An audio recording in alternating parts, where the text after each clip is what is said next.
You know that friend who always cancels plans, always tired, always busy, always next time.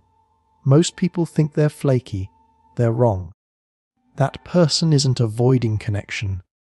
They're protecting their nervous system. And if you're someone who feels relief when plans fall apart, if a quiet Friday night feels better than being seen, this isn't coincidence.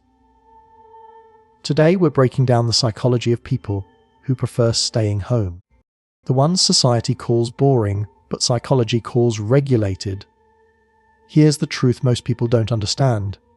Extroverts gain energy from stimulation, noise, movement, social friction. But some minds are wired differently. For them, every interaction, even a pleasant one, costs energy. And home isn't isolation, it's recovery. Psychology explains this through optimal arousal theory.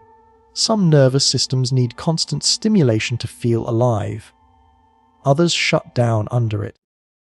This isn't weakness, it's wiring.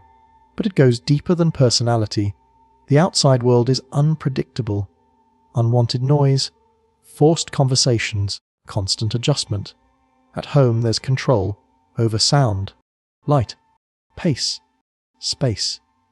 For highly sensitive minds, control isn't comfort, it's safety. And here's what rarely gets talked about. People who enjoy solitude often show higher creativity, stronger introspection, and deeper problem-solving ability. Staying home isn't emptiness. It's where thinking happens, where ideas form without interruption, where clarity replaces noise.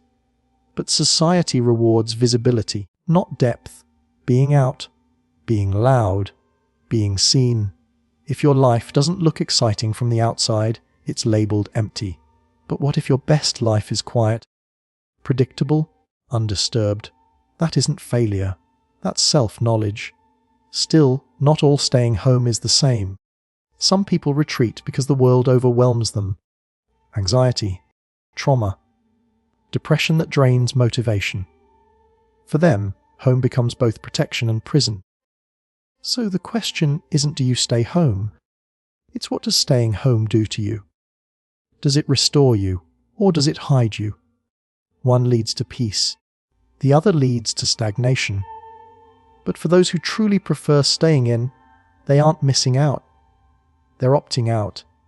They find meaning in routines, familiar spaces, quiet moments others overlook. Psychology calls this low stimulation preference. These minds don't need constant input. Their inner world is already active.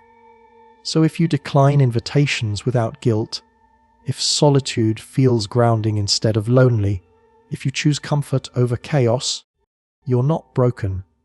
You're built for depth, for reflection, for silence. Now ask yourself, is staying home your nature or your armor? And if you want the psychology people avoid confronting about themselves, the next video will make this one feel gentle. Watch it.